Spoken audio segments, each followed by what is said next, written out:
اعوذ باللہ من الشیطان الرجیم بسم اللہ الرحمن الرحیم وَكَأَيٍّ مِّنْ آیَةٍ فِي السَّمَاوَاتِ وَالْأَرْضِ يَمُرُّونَ عَلَيْهَا وَهُمْ عَنْهَا مُعْرِضُونَ صدق اللہ العظیم۔ رب اشرح لی صدری ویسر لی امری واحلل عقدۃ من لسانی یفقہوا قولی، رب یسر ولا تعسر وتمم بالخیر، آمین یا رب العالمین۔ سورہ یوسف آیت نمبر 105 میں نے آپ کے سامنے تلاوت کی ہے، اور انشاءاللہ تعالیٰ آج کے لیکچر میں ہم اس آیہ مبارکہ کا گرامیٹیکلی انالیسس کریں گے۔ سب سے پہلے ہم اس آیت کے حصے بناتے ہیں۔ اس میں ہمیں وقف کی کوئی علامت نظر نہیں آ رہی ہے، لہٰذا اس کا ایک ہی حصہ جو ہے وہ مین بنے گا، لیکن اس ایک حصے میں ہمیں دو واو نظر آ رہے ہیں، جس میں پہلا واو جو ہے وہ دو اسماء کے درمیان ہے، لہٰذا پہلے واو تک تو ہم کوئی حصہ نہیں بنائیں گے، لیکن جو دوسرا واو آگے آ رہا ہے ہم انہا موردون سے پہلے والا، تو اس کو ہم الگ سے حصہ بنا لیں گے۔ تو گویا جو پہلا حصہ بنے گا اس آیت کا وہ ہوگا وَكَأَيٍّ مِّنْ آیَةٍ فِي السَّمَاوَاتِ وَالْأَرْضِ يَمُرُّونَ عَلَيْهَا، اور دوسرا ہوگا وَهُمْ عَنْهَا مُعْرِضُونَ۔ اب ہم چلتے ہیں پہلا حصہ جو ہے اس کے الفاظ کی طرف۔ اس میں پہلا لفظ جو ہے وہ ہے واو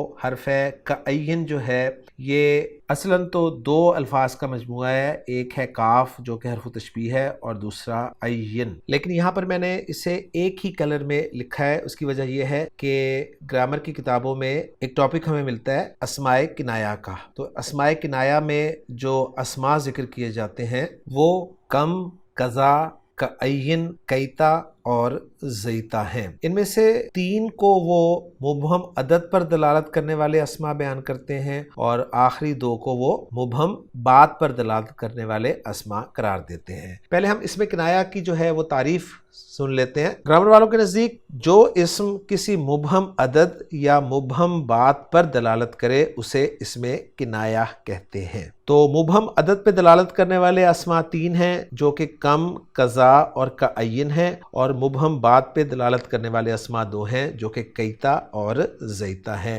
اب میں ان کی ڈیٹیل میں نہیں جا رہا، باقی جو کعین اسم ہے، اسم کنایہ، اس کے بارے میں انشاءاللہ تعالی ڈاکٹر عبدالرحیم صاحب تفصیل سے آپ کے سامنے جو ہے وہ ذکر کر دیں گے۔ تو یہاں پر بس آپ یہ بات نوٹ کر لیں کہ کعین جو ہے یہ اکثر کم خبریہ کے معنی میں ہوتا ہے، اور کم خبریہ کے بارے میں آپ کچھ نہ کچھ جانتے ہی ہیں کہ کم جو ہے دو طرح کا ہوتا ہے، ایک کم استفہامیہ ہوتا ہے، ایک کم خبریہ ہوتا ہے، اور یہ ہم نے اسماء استفہام جب پڑھے تھے اپنے لسان القرآن کورس میں تو وہاں کم ہمارے زیر بحث آیا تھا۔ تو کعین جو ہے یہ اکثر کم خبریہ کے معنی میں ہوتا ہے، اور اس کی بھی ایک تمیز آتی ہے اور یہ اپنی تمیز کو نسب دیتا ہے، البتہ اکثر اس کی تمیز پر من حرف جر جو ہے وہ داخل ہوتا ہے، جس کی وجہ سے وہ تمیز جو ہے وہ مجرور ہو جاتی ہے، اور کبھی یہ کم استفہامیہ کے معنی میں بھی ہوتا ہے۔ تو کچھ ڈیٹیل جو ہے میں نے آپ کے سامنے رکھ دی ہے کعین کے حوالے سے، باقی انشاءاللہ تعالی ڈاکٹر عبدالرحیم صاحب آپ کو خوب بتا دیں گے اس کے بارے میں، اور مفتی سعید صاحب اس کو ایکسپلین کریں گے انشاءاللہ تعالی۔ تو کعین جو ہے یہ اسم ہے، اسم کنایہ ہے، اور کم خبریہ کے معنی میں استعمال ہوا ہے۔ من حرف جر ہے، جس کے بعد آیہ کا لفظ آپ مجرور دیکھ رہے ہیں، فی حرف جر جس کے بعد السماواتی مجرور ہے، اور السماواتی جو ہے السما کی جمع ہے۔ واو حرف ہے، الارض اسم ہے، مجرور ہے، اور اس کے بعد آگے ہمیں ایک فعل نظر آ رہا ہے یمرونا، جو کہ صیغہ جمع مذکر غائب کا ہے، فعل مضارع۔ میم، را اور را اس کے روٹ لیٹرز ہیں، باب نون سے استعمال ہوتا ہے۔ مررا یمررو اوریجنل، اور پھر تبدیلی کے بعد یہ مرہ یمرو مرن، جس کے ایک معنی جو ہیں وہ رسی کو بٹ دے کر اسے دیر پا بنانا، کسی کو ہمیشگی دینا، اور دوسرے معنی کسی کے پاس سے گزرنا، جیسے بٹی ہوئی رسی کی لڑیاں ایک دوسرے کے پاس سے گزرتی ہیں۔ اور آیت کا ریفرنس جو ہے خان صاحب نے سورہ یوسف 105 کا ہی دیا ہے۔ الا حرف جر ہے، جس کے ساتھ ضمیر مجرور متصل واحد مؤنث غائب کی لگی ہوئی ہے، اور جو دوسرا حصہ ہے اس کے الفاظ پہ بھی بات کرتے چلتے ہیں۔ اس میں پہلا لفظ جو ہے وہ ہے واو حرف ہے، ہم ضمیر مرفوع منفصل جمع مذکر غائب کی ہے، ان حرف جر ہے جس کے ساتھ ضمیر مجرور متصل واحد مؤنث غائب کی لگی ہوئی ہے، اور آخری لفظ اس آیت کا وہ ہے موردون، جو کہ مورد کی جمع جمع ہے، اور مورد جو ہے یہ صیغہ اسم الفاعل ہے، عین، را اور ضاد اس کے روٹ لیٹرز ہیں، باب فعل میں استعمال ہوگا، اعرض یعرض اعراضاً، جس کے معنی جو ہیں اعراض کرنا کے ہوتے ہیں، اور جسے اعراض کیا جائے اس پر ان کا صلہ استعمال ہوتا ہے۔ تو الحمدللہ جی میں نے آپ کے سامنے آیت نمبر 105 کے جو الفاظ تھے ان پر مختصراً بات کرتی ہے۔ اب ہم دیکھتے ہیں ڈاکٹر عبدالرحیم صاحب کی ورکنگ کو مفتی سعید صاحب کی زبانی۔ اعوذ باللہ من الشیطان الرجیم، بسم اللہ الرحمن الرحیم۔ وَكَأَيٍّ مِّنْ آیَةٍ فِي السَّمَاوَاتِ وَالْأَرْضِ يَمُرُّونَ عَلَيْهَا وَهُمْ عَنْهَا مُعْرِضُونَ صدق اللہ العظیم۔ سورہ یوسف آیت نمبر 105۔ آیت گرامی سے متعلق شرح المفردات۔ آیت کے کلمہ یمرون کے ضمن میں عبارت ہے مر یمر مرن و مرور و ممر، جاز و ذهب و مضى۔ یقال مر فلانا ومر به ومر علیہ جاز علیہ۔ اس عبارت میں ایک تو باب کی طرف اشارہ مقصود ہے کہ مر یمر جو کہ اصل میں ہے مرر یمرر، باب نصر ینصر سے تعلق رکھتا ہے۔ تین مصدر ذکر کیے جا رہے ہیں، مر جو کہ اصل میں مرر ہے بروزن فعل اور مرور بروزن فعول، اور ممر جو کہ اصل میں ممرر ہے بروزن مفعل اور یہ مصدر میمی ہے، اور بالکل یہی وزن اس کے اسم ظرف کا بھی ہوگا، چنانچہ ممر بروزن مفعل کا معنی گزرگاہ، گزرنے کی جگہ کے بھی ہیں۔ مرور کی معنوی وضاحت کے طور پہ تین کلمات ذکر کیے جا رہے ہیں، جازہ، ذہبہ، مضى۔ گویا مرور کا معنی کراس کرنا، جانا اور گزرنا ہے۔ باقی جس پر گزرا جائے گا تو اس کا تذکرہ اس کے ساتھ کبھی بغیر حرف جر کے واسطے کے ہوگا، اور کبھی حرف جر با کے واسطے سے، اور کبھی حرف جر علا کے واسطے سے۔ چنانچہ اسی کی وضاحت کے لیے کہا جا رہا ہے یقال مر فلانا مر به ومر علیہ، یعنی یہ بھی ہم کہہ سکتے ہیں مر فلان فلانا، معنی ہوگا کہ فلاں نے فلاں کو کراس کیا۔ یہ بھی کہہ سکتے ہیں مر فلان بفلاں، فلاں شخص نے فلاں شخص کو کراس کیا۔ مر فلان علی فلاں، فلاں شخص پر گزرا یعنی اس کو کراس کیا۔ جدید عربی میں کلمہ مرور مختلف معنوں میں استعمال ہو جاتا ہے، چنانچہ ایک اصطلاح چلتی ہے نقطۃ المرور، کراسنگ پوائنٹ کے لیے یا کہیے زیبرا کراسنگ کے لیے۔ ایک اصطلاح ہے شرطۃ المرور، ٹریفک پولیس کے لیے، اور ایک لفظ اس سے استعمال ہوتا ہے المارہ، ٹریفک کے لیے۔ آیت کے کلمہ آیتن کے ضمن میں عبارت ہے الآیت، العلامت والدلالہ۔ اس میں کلمہ الآیہ کا معنی ذکر کیا جا رہا ہے علامت یا دلالت۔ چنانچہ آیت کا معنی ہے کسی بھی چیز کی پہچان کروانے والی علامت، اور قرآن کی آیات کو آیات کلامیہ کا نام دیا جاتا ہے اس لیے کہ یہ بھی اللہ کا کلام ہے، اور اللہ کے کلام کی یہ ہر آیت اور ہر حصہ اللہ کی پہچان کرانے والا ہے، اور کائنات میں بکھری ہوئی جو اللہ کی مخلوقات ہیں ان سے جو اللہ کی پہچان ہوتی ہے تو اس مناسبت سے ان کو آیات کونیہ کہا جاتا ہے، کائناتی نشانیاں، کائنات میں بکھری ہوئی اللہ کی پہچان کرانے والی چیزیں اور باتیں۔ آیت گرامی سے متعلق ایضاحات نحویہ۔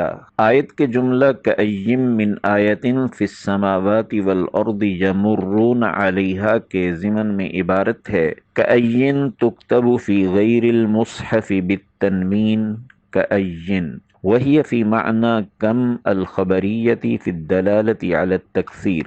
قال تعالی وَكَأَيٍّ مِّن نَّبِيٍّ قَاتَلَ مَعَهُ رِبِّيُّونَ وَكَأَيٍّ مِّن دَابَّةٍ لَّا تَحْمِلُ رِزْقَهَا اللَّهُ يَرْزُقُهَا وَإِيَّاكُمْ وَهُوَ السَّمِيعُ الْعَلِيمُ وَكَأَيٍّ مِّنْ آيَةٍ فِي السَّمَاوَاتِ وَالْأَرْضِ يَمُرُّونَ عَلَيْهَا تمييزها مفرد في الغالب وقد يجر بمن ويجوز نصبه على عكس تمييز كم الخبرية، وهذا قليل. تقول كأي من كتاب تقرأ، كأي من حاج حج هذا العام. قال ابن مالك ككم كأي وكذا وينتصب تمييز ذين أو به صل من تصب، أي مثل كم الخبرية كأي وكذا، وتمييزهما منصوب وإذا جررته بمن كنت مصيبا كأي في محل رفع مبتدأ والجملة يمرون خبر وآية تمييز كأي وشبه الجملة في السماوات والأرض نعت لآية۔ عبارت کے پہلے حصے میں کلمہ کأین کی اصل کی طرف اشارہ کرتے ہوئے اس کے لکھے جانے کے دو طریقے اور اس کا معنی بتانا مقصود ہے۔ کلمہ کأین دراصل کاف تشبیہ اور ایو کا مرکب ہے۔ کاف چونکہ جا رہا ہے لہذا این مجرور ہو گیا۔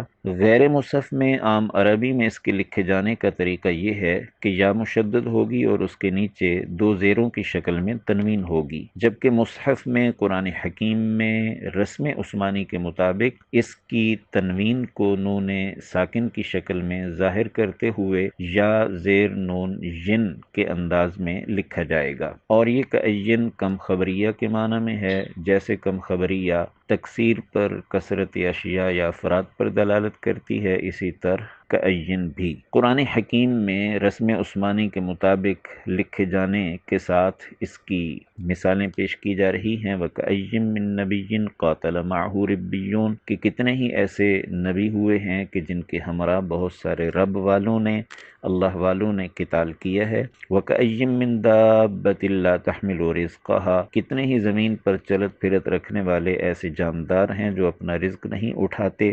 اللہ یرزقها وإیاکم اللہ انہیں بھی رزق دیتے ہیں اور تمہیں بھی۔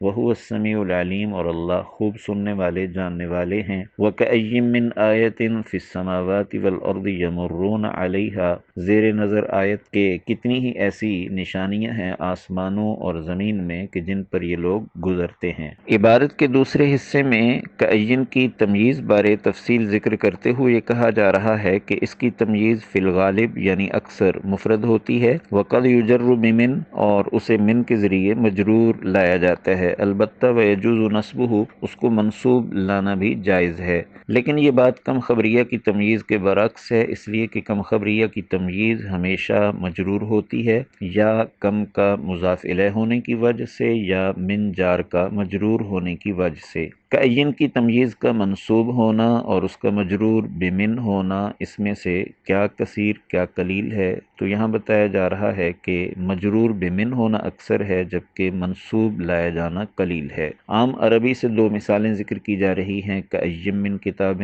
تقرأ کتنی ہی کتابیں تو پڑھتا ہے۔ کأی من حاج حج ھذا العام کتنے ہی حاجی ہیں جنہوں نے اس سال حج کیا۔ کأین کی تمییز کے منصوب و مجرور ہونے پر الفی ابن مالک سے شعر پیش کیا جا رہا ہے۔ کم کأیم و کذا و ینتصب تمییز زینی او بہ سل منتصب۔ اس شعر میں تین جملے ہیں۔ پہلا ہے کم کأیم و کذا کہ کم خبریہ ہی کی طرح کأین اور کذا بھی ہیں۔ وینتصب تمییز زین دوسرا جملہ کہ ان دونوں کی تمییز منصوب ہوتی ہے۔ او بہ سل منتصب تیسرا جملہ جس میں یہ کہنا مقصود ہے کہ اگر ان کی تمییز کے ساتھ من کو ملا دو تب بھی درست ہے۔ چنانچہ کتاب کے مصنف شعر کی وضاحت کرتے ہوئے کہہ رہے ہیں مثل کم الخبریتی کأین و کذا کہ کم خبریہ ہی کی طرح کأین و کذا ہیں۔ و تمییزہما منصوب دونوں کی تمییز منصوب ہوتی ہے۔ وإذا جررتہ بمن اگر ان کی تمییز کو تم من کے ساتھ مجرور بنا دو کنت مصیبہ تب بھی تم مصیب اور درست قرار پاؤ گے۔ آیت گرامی میں جملے کی پوری ترکیب ذکر کرتے ہوئے کہا جا رہا ہے کأین فی محل رفع مبتدا کہ کأین یہاں محل رفع میں ہے اس لیے کہ مبتدا ہے، اور اس کے بعد من آیتن فی السماوات والارض میں آیتن یہ پہلے موصوف ہے اور فی السماوات والارض یہ شبہ جملہ کائنتن کے متعلق ہو کر یہ اس کی صفت ہے، اور تقدیر عبارت ہوگی کأیم من آیتن کائنتن فی السماوات والارض، اور اس طرح یہ آیتن موصوف اپنی صفت سے مل کر اور من کا مجرور ہو کر یہ کأین کی تمییز ہے، اور یمرون علیہا، یہ جملہ یہ اس مبتدا کی خبر قرار پائے گا۔ آیت کے جملہ وہم عنہا معرضون کے ضمن میں عبارت ہے وہم عنہا معرضون حال والرابط الواو والضمیر وصاحب الحال الواو فی یمرون۔ اس میں یہ بتانا مقصود ہے کہ وہم عنہا معرضون یہ جملہ اسمیہ خبریہ ہو کر حال ہے یمرون کی ضمیر جمع سے، ضمیر فاعل سے، اور جب جملہ حال واقع ہو رہا ہو تو اس کے اندر کسی رابط کا ہونا ضروری ہوتا ہے۔ یہاں رابط کیا ہے بتایا جا رہا ہے کہ وہم میں واو اور ضمیر یہ دونوں مل کر رابط کا کام کر رہے ہیں۔ تو الحمدللہ جی مفتی سعید صاحب کی زبانی آپ نے ڈاکٹر عبدالرحیم صاحب کی ورکنگ کو اچھی طرح سمجھ لیا، اور اس میں ڈاکٹر عبدالرحیم صاحب نے کعین لفظ پر تفصیل سے بات آپ کے سامنے رکھ دی ہے۔ اب ہم چلتے ہیں آیت نمبر 105 کے جملوں کے اعراب کی طرف۔ تو اس میں واو جو ہے ہمارا مستانفہ قرار دیا جائے گا کیونکہ ہم نیا جملہ بنا رہے ہیں۔ کعین جو ہے یہ جیسے کہ میں نے کہا اس میں عدد ہے، اسم ہے جو کہ ایک مبہم عدد پر دلالت کر رہا ہے، اور مبتدا بن رہا ہے۔ من آیتن جار مجرور ہے، اور یہ تمیز ہے کعین کی، اور آیتن چونکہ نکرہ ہے، اس کے بعد فی السماوات والارض جار مجرور کا مجموعہ آ رہا ہے، اور ہم جانتے ہیں کہ نکرہ کے بعد اگر جار مجرور آ جائے تو وہ اکثر اس کے لیے صفت بنتا ہے۔